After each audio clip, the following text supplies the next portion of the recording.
Hello students, welcome to আড্ডা 24/7 Bengali channel. প্রত্যেককে স্বাগত জানাচ্ছি। আজকে আমরা ইন্ডিয়ান কনস্টিটিউশনের একটা অত্যন্ত গুরুত্বপূর্ণ বিষয় ফান্ডামেন্টাল ডিউটিস সেটা নিয়ে পড়ব। শুধুমাত্র পড়ব না, সেটাকে আমরা কিভাবে মনে রাখতে পারবো তার একটা সহজ উপায় তোমাদেরকে জানিয়ে দেবো। তো একটা ভীষণই ইন্টারেস্টিং এবং ট্রিক রয়েছে যার দ্বারা তোমরা কতগুলো আমাদের ফান্ডামেন্টাল ডিউটিস রয়েছে সেগুলো তোমরা মনে রাখতে পারবে এবং তার মধ্যে কি কি রয়েছে। তো টোটাল আমাদের 11টা ফান্ডামেন্টাল ডিউটিস রয়েছে, কিন্তু এই 11টাকে মনে রাখা খুবই কঠিন। তোমরা সকলেই ভাবো যে ম্যাম কেমন করে মনে রাখবো যে এই 11টা ফান্ডামেন্টাল ডিউটিস। তো সেই জন্য তোমাদের জন্য একটা খুব দুর্দান্ত ট্রিক আজকে আমি বলে দেবো, যার জন্য তোমরা কিন্তু মনে রাখতে পারো। পুরো ভিডিওটা দেখবে সেই জন্য, ঠিক আছে? তো পুরো ক্লাসটা করো, আস্তে আস্তে তোমাদের কাছে ক্লিয়ার হয়ে যাবে ইন্ডিয়ান কনস্টিটিউশনের খুব গুরুত্বপূর্ণ একটি পার্ট, যেটি হলো ফান্ডামেন্টাল ডিউটিস। তো আমরা একটু ঢুকে যাই ক্লাসের মধ্যে। প্রথমেই যদি আমরা দেখি তাহলে ইন্ডিয়ান কনস্টিটিউশনের ফান্ডামেন্টাল ডিউটিস এইটা এইদিকে রয়েছে আমাদের কনস্টিটিউশন অফ ইন্ডিয়ার যে বইটি, সেই বইয়ের ছবি, ঠিক আছে? তো এটা আমাদের কত নম্বর পার্টে রয়েছে? আমাদের পার্ট 4A তে রয়েছে। যদি আমরা দেখি পার্ট 4A তে যদি রয়েছে, তাহলে পার্ট 4 এ কি রয়েছে? পার্ট 4 এ রয়েছে আমাদের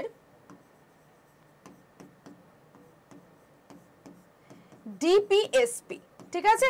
পার্ট 4 এ আমাদের খুবই গুরুত্বপূর্ণ একটি বিষয় রয়েছে, সেটা হলো directive principal of state policy. তো সেইটার পরে আরেকবার যখন অ্যামেন্ডমেন্ট হয়, সেই অ্যামেন্ডমেন্টটা হলো 42nd অফ অ্যামেন্ডমেন্ট, যাকে আমরা মিনি কনস্টিটিউশনও বলে থাকি। তো সেই সংশোধনের পরে অ্যাড হয় কি না আমাদের ফান্ডামেন্টাল ডিউটিস, যেখানে টোটাল 10টা ফান্ডামেন্টাল ডিউটিসকে অ্যাড করা হয়েছিল এবং পরে গিয়ে আরেকটি নতুন ফান্ডামেন্টাল ডিউটি অ্যাড হয়, সেটা 86th অফ অ্যামেন্ডমেন্টে। আস্তে আস্তে আসবো আমি। তো টোটাল আমাদের তাহলে কতগুলো ফান্ডামেন্টাল ডিউটিস রয়েছে? এখন টোটাল 11টা ফান্ডামেন্টাল ডিউটিস রয়েছে। তো এবার আমরা জেনে নিই যে কিভাবে কি উপায় পড়লে আমরা টোটাল এই ফান্ডামেন্টাল ডিউটিসকে খুব সুন্দর করে মনে রাখতে পারবো। ভীষণ ইন্টারেস্টিং একটা ট্রিক তোমাদের সাথে শেয়ার করব। তো দেখে নাও, পার্ট 4A তে রয়েছে আমাদের ফান্ডামেন্টাল ডিউটিস এবং আর্টিকেল নাম্বার যদি দেখি তাহলে 51A তে রয়েছে ফান্ডামেন্টাল ডিউটি, ঠিক আছে? তো ফান্ডামেন্টাল ডিউটি আমাদের কেন প্রয়োজন, কি জন্য সেটাকে আমরা এনেছি, সমস্ত কিছু আজকে আলোচনা করব। তো ফার্স্ট স্লাইডেই তোমরা যেটা দেখতে পাচ্ছ, একজনের ছবি দেখতে পাচ্ছ। তো এই মানুষটি হলেন শরণ সিং। আমাদের যখন ফান্ডামেন্টাল ডিউটিস আনার কথা ভাবা হয়, তখন এই মানুষটি কিন্তু একটা কমিটি বসিয়েছিলেন সেই সময় সরকারকে, ইন্দিরা গান্ধীর সরকার।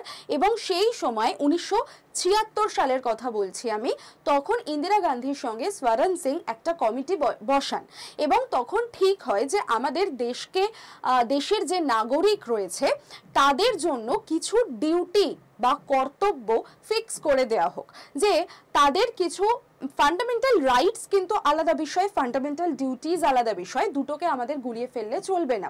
ফান্ডামেন্টাল রাইটস সেটা নিয়ে পরে একদিন তোমাদের ক্লাস করিয়ে দেব। ফান্ডামেন্টাল ডিউটিস যেটা, সেটা হলো আমাদের কর্তব্য, অর্থাৎ আমরা যারা সাধারণ মানুষ আছি তাদের কিছু কর্তব্য, মৌলিক কর্তব্য থেকে যায় দেশের প্রতি, দেশের জনগণের প্রতি, দেশের যে সমস্ত ন্যাশনাল প্রতীক রয়েছে তাদের প্রতি, ঠিক আছে? তো সেইগুলোকে মনে করিয়ে দেওয়ার জন্য এবং সেগুলোকে আলাদাভাবে একটা কনস্টিটিউশনে স্থান দেওয়ার জন্যই কিন্তু আনা হয়েছিল এই বিষয়টি ফান্ডামেন্টাল ডিউটিস, যেটা পরে পার্ট 4A তে নিয়ে আসা হয়। তো তিনি এইটা রেকমেন্ড করেছিলেন, তিনিই বলেছিলেন, এই শরণ সিংই বলেছিলেন যে এটাকে আনা হোক। এবং এটা কোথা থেকে ধার করা হয়েছিল যদি আমরা দেখি, তাহলে দেখো এটা আমাদের USSR অর্থাৎ union of Soviet socialist Republic থেকে কিন্তু এটাকে ধার করা হয়েছিল, অর্থাৎ আমাদের সোভিয়েত ইউনিয়ন বা রাশিয়া থেকে ফান্ডামেন্টাল ডিউটিসকে ধার করা হয়েছিল। এবং দেখে নাও, এখানে প্রত্যেকটা পয়েন্ট করে সুন্দর করে লেখা আছে 1976 সালে সরণ সিং কমিটি প্রাথমিকভাবে ভারতীয় সংবিধানে মৌলিক কর্তব্যকে অন্তর্ভুক্ত করেছিলেন। ইউএসএসআর থেকে তিনি এই আইডিয়াটা নিয়েছিলেন যে আমাদের ইন্ডিয়ান কনস্টিটিউশনে এরকম একটি ফান্ডামেন্টাল ডিউটিসকে আনা যেতে পারে, এবং 42nd অফ অ্যামেন্ডমেন্ট অ্যাক্ট 1976 এর দ্বারা ফান্ডামেন্টাল ডিউটিসকে কিন্তু অ্যাড করা হয়, এবং পরবর্তীকালে আরও একটা এফডি অ্যাড করা হয়েছিল, সেটা 86th অফ অ্যামেন্ডমেন্টের দ্বারা, সেটা আমি পরেই তোমাদেরকে বলবো।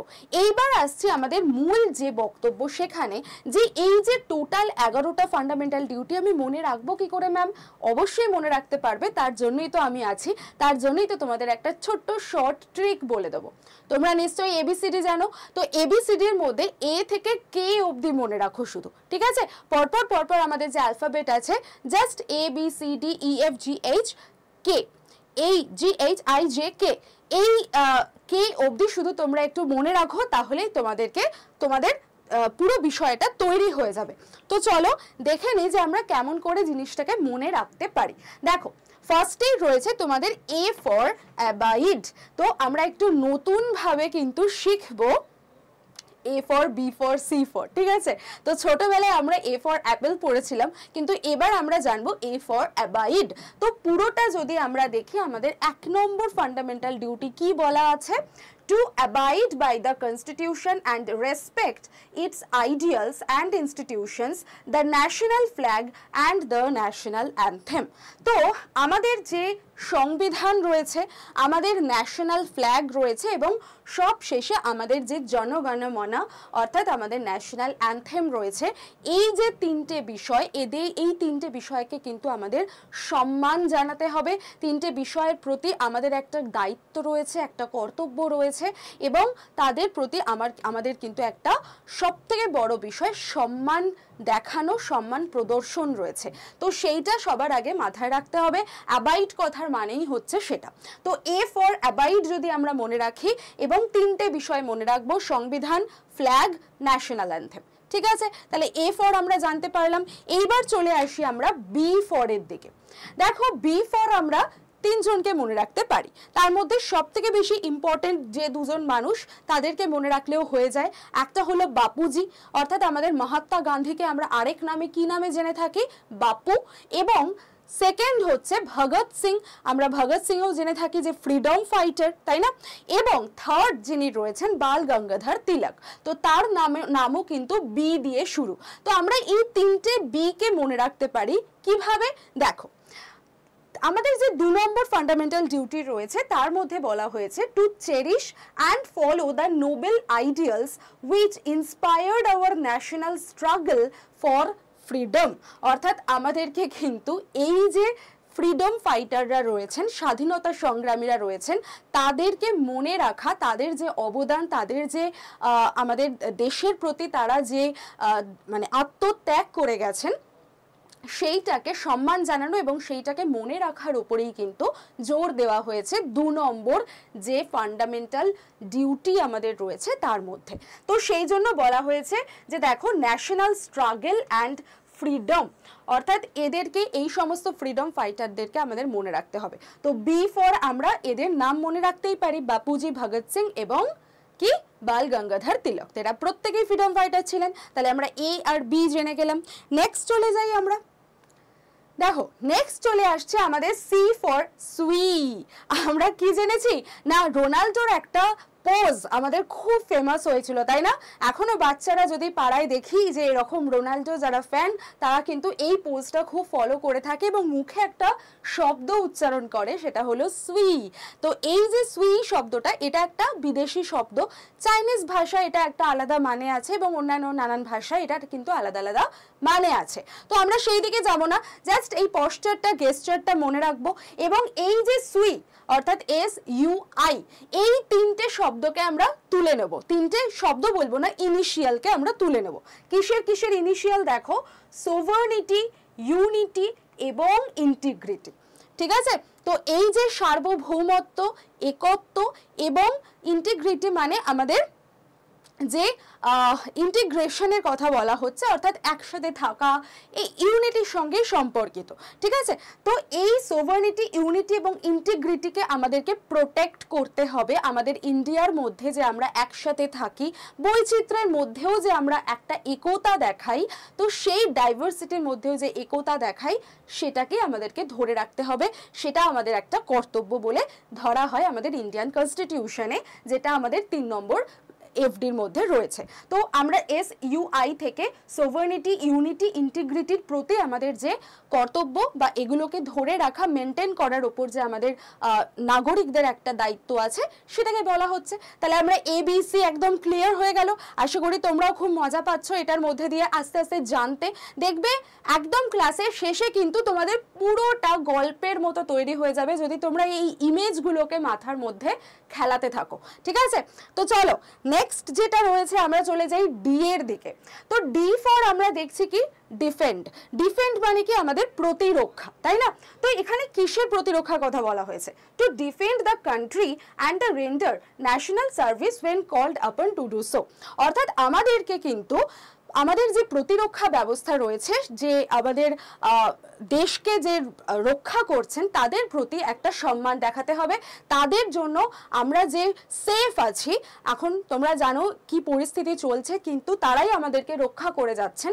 তো আমাদের দেশের যে এই ডিফেন্ড বা আমাদের দেশের যে ন্যাশনাল সার্ভিস দিচ্ছেন যারা, তাদের প্রতিও আমাদের কিছু কর্তব্য থেকে যায়। তো তাই জন্য এখানে আমি সেই বর্ডারে কর্মরত একজন BSF এর ছবি এনেছি, যার প্রতি, তাদের প্রতি কিন্তু আমাদের একটা কর্তব্য থেকে যায়। তো আমরা ডি পর্যন্ত জানলাম। ডি ফর আমরা ডিফেন্ড মনে রাখবো, তাহলেই হবে। নেক্সট চলে যাই আমরা, দেখো ই ফর কি আমাদের ইকুয়ালিটি, অর্থাৎ আমাদের সমান, আমরা যে সবার চোখে সমান, তো সেই সমানতা দেখাতে হবে।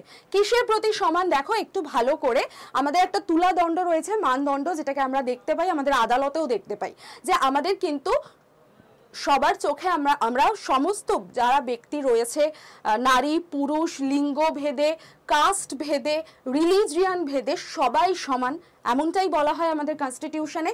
ঠিক সেটাই বলা হয়েছে ই ফর ইকুয়ালিটি। কি বলছে দেখো, to promote harmony and the spirit of common Brotherhood, অর্থাৎ আমাদের যে ভ্রাতৃত্ববোধ একের অন্যের প্রতি, আমাদের স্বামী বিবেকানন্দ বলে দিয়ে গেছেন না, যে এই ভারতবাসী আমার ভাই, অর্থাৎ ভারতবাসী প্রত্যেকের সঙ্গে একটা মিলে ঝুলে থাকবে, একটা ভ্রাতৃত্বপূর্ণ সম্বন্ধে থাকবে।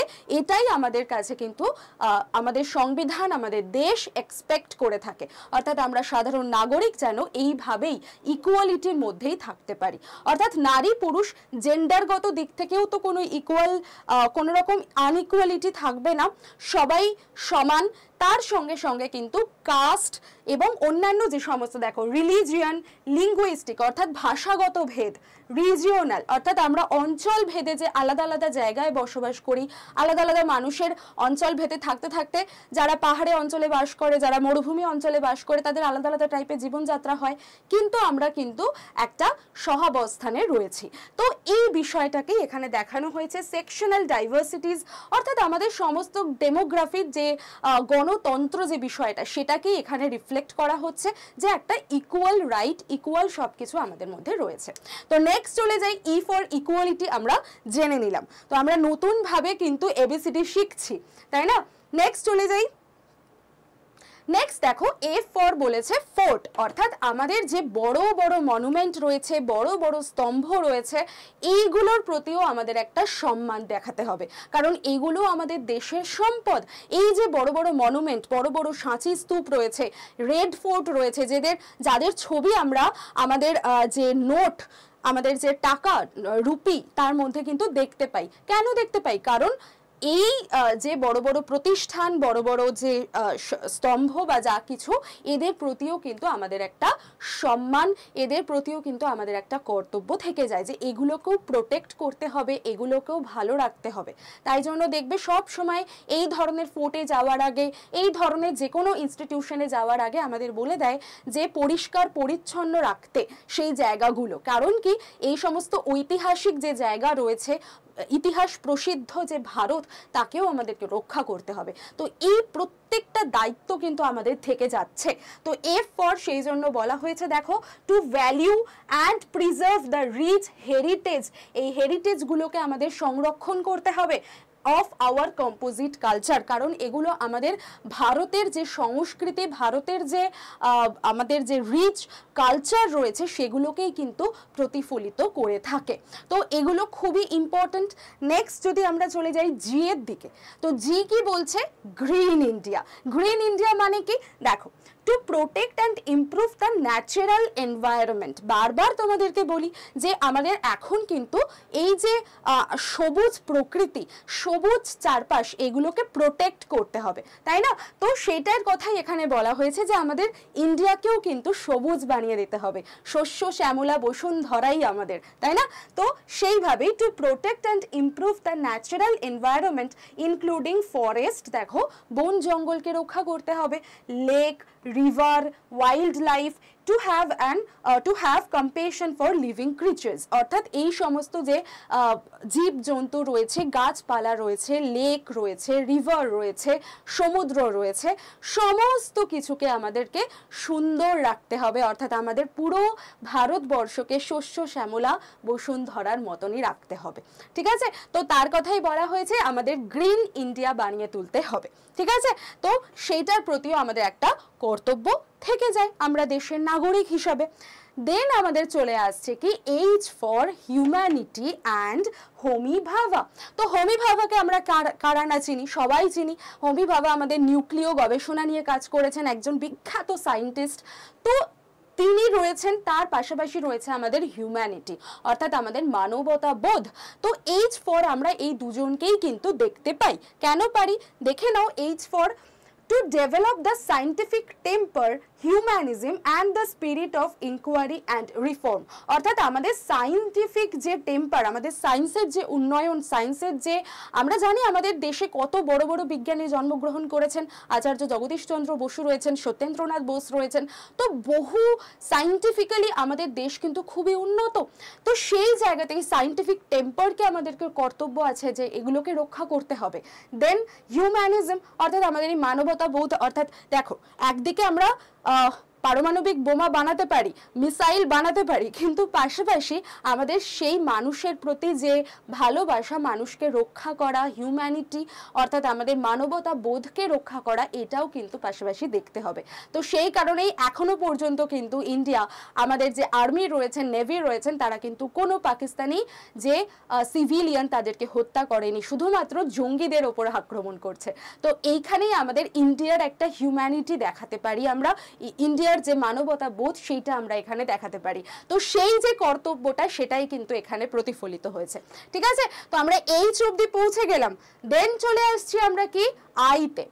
আইতে রয়েছে সেই ভয়ঙ্কর জায়গাটা, সেটা হলো আইএসআইএস। আই ফর যদি আমরা আইএসআইএস ধরি মানে জঙ্গি গোষ্ঠী, তাই না?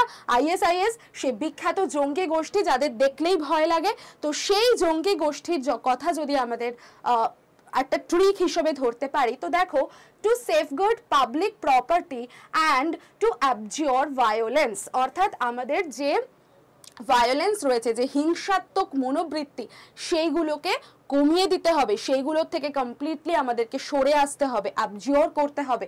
এবং আমাদের যে পাবলিক প্রপার্টি রয়েছে, অর্থাৎ দেখবে মানুষজন খুব রেগে গেলে ট্রেন, মানে সমস্ত পাবলিক প্রপার্টি যা রয়েছে, ট্রেন রয়েছে, যে সমস্ত চেয়ার টেবিল রয়েছে, অফিস রয়েছে, সেইখানে ভাঙচুর শুরু করে দেয়। তো সেটা কিন্তু কখনোই করা উচিত নয়, আমাদের ফান্ডামেন্টাল ডিউটি কিন্তু এটা বলে না। তো কি বলে না, আমরা কিন্তু ওই রকম টেরর বা ওই রকম আক্রমণ একটা দেখাতে পারি না এই জঙ্গিদের মতো বা আইএসআইএসদের মতো। তো সেখানেও আমাদের একটা কর্তব্য থেকে যায়। এই যে পাবলিক প্রপার্টি, এগুলো তো আমাদের জন্যই, সরকার তো আমাদের জন্যই অফিস তৈরি করেছে, সরকার তো আমাদের যাতায়াতের জন্যই ট্রেন তৈরি করেছে, বাস তৈরি করেছে। তো আমরা কেন ওগুলো রাগের মাথায় গিয়ে জ্বালিয়ে দেবো, পুড়িয়ে দেবো? একদম উচিত নয়। তো সেই যে পাবলিক প্রপার্টিকে রক্ষা করতে হবে, সেটার কথাও কিন্তু এই আই ফর আইএসআইএস এই ট্রিকের মধ্যে দিয়ে তোমরা মনে রাখতে পারো, এবং ভায়োলেন্সকে আমাদের কমপ্লিটলি অ্যাবজর্ব করতে হবে, ঠিক আছে?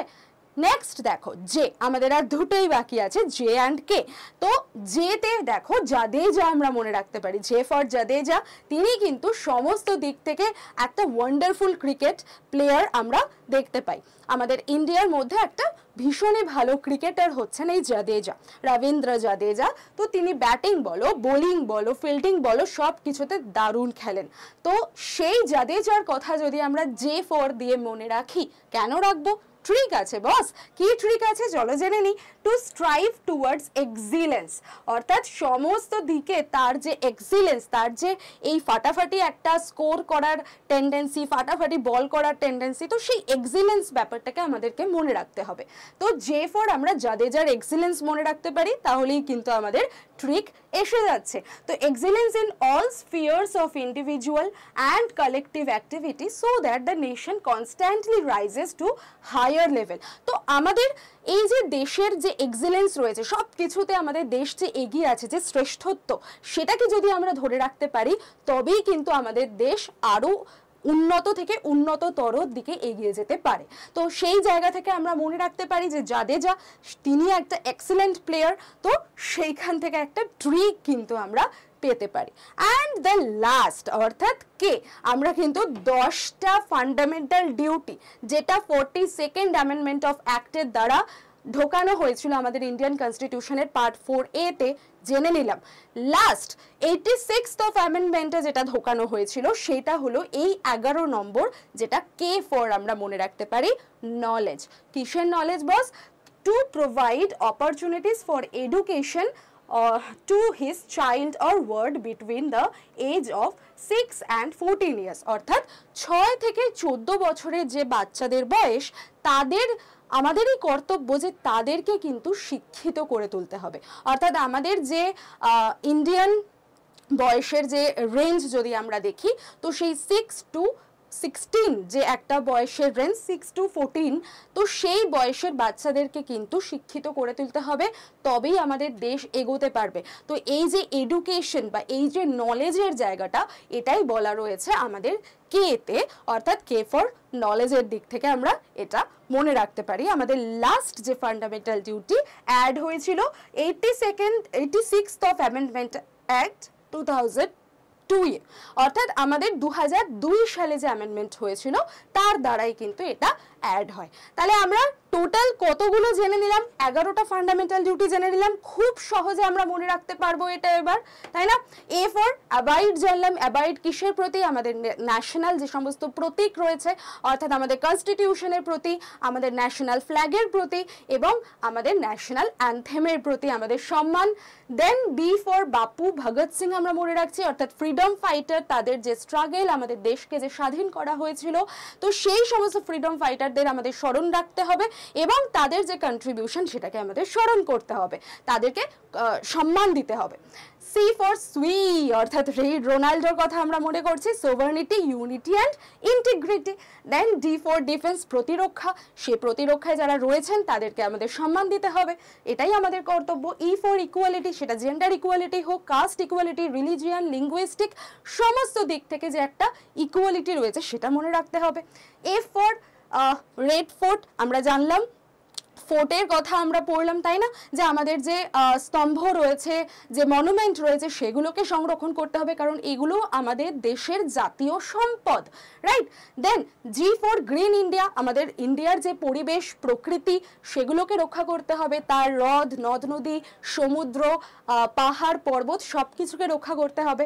এইচ ফর হিউম্যানিজম আর হোমি যে ভাবা, এটা দিয়েও মনে রাখতে পারি, অর্থাৎ আমাদের সায়েন্টিফিক রিসার্চ, সায়েন্সের সঙ্গে সঙ্গে আমাদের হিউম্যানিটি, এই দুটোকেই কিন্তু ব্যালেন্স করতে হবে। আমরা এমন কিছু আবিষ্কার করে দেব না ধ্বংসাত্মক হয়ে যাবে যেটা, তো আমাদের সেই দিকেও ধ্যান রাখতে হবে, পাশাপাশি আমাদের কিন্তু মানবতার দিকেও ধ্যান রাখতে হবে। তো এইচ ফর আমরা এটা জানতে পারলাম। দেন আই ফর ISIS, জঙ্গি, বাবা সেটা তো আমরা জানলামই যে আমাদের ভায়োলেন্স থেকে কিন্তু দূরে থাকতে হবে, এটাও আমাদের কর্তব্য, পাবলিক প্রপার্টি নষ্ট করা যাবে না। দেন জে ফর জাদেজা, অর্থাৎ এক্সেলেন্স, ব্যাট বল সব কিছুতে একদম আমাদের সব কিছুতে ইন্ডিয়া যাতে একটা তুঙ্গে যেতে পারে, তো সেই এক্সেলেন্সটা আমাদেরকে জানতে হবে, আমাদের সেটাকেও রক্ষা করতে হবে। দেন কে ফর নলেজ, অর্থাৎ আমাদের যে বাচ্চা রয়েছে এবং 6 থেকে 14 বছরের বাচ্চাদেরকে শিক্ষিত করে তুলতে হবে, এটাও আমাদের কর্তব্য। তো এই গেল হচ্ছে আমাদের টোটাল ফান্ডামেন্টাল ডিউটিস, এবং এইগুলোই কিন্তু আমাদের মেনলি পড়তে হবে ইন্ডিয়ান কনস্টিটিউশনের ফান্ডামেন্টাল ডিউটিসের মধ্যে। তো কেমন লাগলো তোমাদের এই ছোট্ট ট্রিক, এবং খুব ইন্টারেস্টিং ভাবে তোমাদের পুরো বিষয়টাই একটা ক্লাসের মধ্যে কিন্তু মুখস্থ হয়ে যাওয়ার কথা, আমি যেরকম ভাবে তোমাদের পড়িয়েছি। তো এইভাবেই যদি তোমরা রিভিশন দিতে চাও, পড়তে চাও, তোমাদের টার্গেট যদি কোনো সরকারি চাকরি হয়, তাহলে অবশ্যই কিন্তু বর্তমানে যে ব্যাচটা চলছে আমাদের লাস্ট মিনিট প্র্যাকটিস ব্যাচ, যেটা আরআরবি এনটিপিসির জন্য চলছে, তোমরা সেটাতে ভর্তি হতেই পারো। সেখানেও কিন্তু খুব সুন্দর করে, খুব ইন্টারেস্টিংলি এইভাবে ক্লাস হচ্ছে, তুমুল প্র্যাকটিস হচ্ছে, শুধুমাত্র যারা 2024-এর এনটিপিসির অ্যাসপিরেন্ট তারা যাতে পরীক্ষাটা ক্র্যাক করে দিতে পারে। তো তাদের জন্য কিন্তু এই ব্যাচটা অলরেডি স্টার্ট হয়েছে 9th of May থেকে, বেশি দিন হয়নি, তোমরা কিন্তু অবশ্যই নিয়ে নিতে পারো। তো Y1012 এই কোড অ্যাপ্লাই করে তোমরা অবশ্যই এই ব্যাচটা নিয়ে নিতে পারো। আর আমার সাথে যদি পার্সোনালি কন্ট্যাক্ট করতে চাও, জানতে চাও এই ব্যাচের ব্যাপারে, বা তোমাদের যে কোনো পছন্দের কিছুর ব্যাপারে যদি কিছু জানতে চাও, তাহলে অবশ্যই এই হোয়াটসঅ্যাপ নাম্বারে তোমরা একটা হাই লিখে পাঠিও। তোমরা গ্রুপেও জয়েন হয়ে যেতে পারবে, আমার সাথে গ্রুপে জুড়ে থাকলে সেখানেও কিন্তু তোমরা পরীক্ষা এবং অন্যান্য যে কোনো এডুকেশন পারপাজের সমস্ত কিছুর আপডেট পেয়ে যাবে। অ্যান্ড নেক্সট আরেকটা কথা বলে দিই, সেটা হচ্ছে এই ব্যাচটি স্ট্যাটিক স্টার 2.0, যেই ব্যাচে আমি এইভাবেই এত ইন্টারেস্টিং ওয়েতেই কিন্তু তোমাদের জন্য স্ট্যাটিক জিকেকে পুরো বেস থেকে, কনসেপ্ট ক্লিয়ার থেকে সমস্তটা করিয়ে দেবো। তো যারা চাইছো যে কনসেপ্ট ক্লিয়ার করতে এবং তার সঙ্গে সঙ্গে PYQ সাজেস্টিভ কোয়েশ্চেন প্র্যাকটিস করতে যে কোনো এক্সামের জন্য, রাজ্য সরকার, কেন্দ্র সরকার, তো তাদের জন্য বলি 15th of May থেকে শুরু হচ্ছে আমার এই স্ট্যাটিক স্টার 2.0 ব্যাচ। যারা যারা এখনো এনরোল করোনি তারা কিন্তু ভীষণ মিস করছো, যাও এক্ষুনি আড্ডা 24/7 অ্যাপে, বা আমার সঙ্গে ওই নাম্বারটায় পার্সোনালি কন্ট্যাক্টও করে দিতে পারো, আমি তোমাদের গাইড করে দিতে পারি। তো অবশ্যই Y1012 এই কোডটা অ্যাপ্লাই করে তোমরা কিন্তু অ্যাপ থেকে নিয়ে নিতে পারো স্ট্যাটিক স্টার 2.0 ব্যাচ। তো আজকে এই পর্যন্তই থাকলো। যারা যারা এখনো পর্যন্ত অ্যাপ ডাউনলোড করেনি তারা কিন্তু অবশ্যই গিয়ে নিজেদের ফোনে আড্ডা 24/7-এর এই অ্যাপটি ডাউনলোড করে নিও। প্রচুর ফিচার্স আছে, প্রচুর মক দেওয়ার সুযোগ আছে কমপ্লিটলি ফ্রিতে, সেটাও তোমরা এখান থেকেই দিতে পারবে। তো আজকে এই পর্যন্তই রাখছি, আবার দেখা হচ্ছে পরে অন্যদিন একটা অন্য কোনো ইন্টারেস্টিং এরকমই বিষয় নিয়ে, যাতে তোমাদের পরীক্ষার জন্য কোনোভাবেই যাতে পিছিয়ে পড়তে না হয়। তো এইভাবেই প্রত্যেকটা ক্লাসের মধ্যে আমি এরকম ইন্টারেস্টিংলি তোমাদেরকে শিখিয়ে দেব। তো জুড়ে থাকো আমার সাথে। চলো দেখা হচ্ছে পরের দিন, টাটা।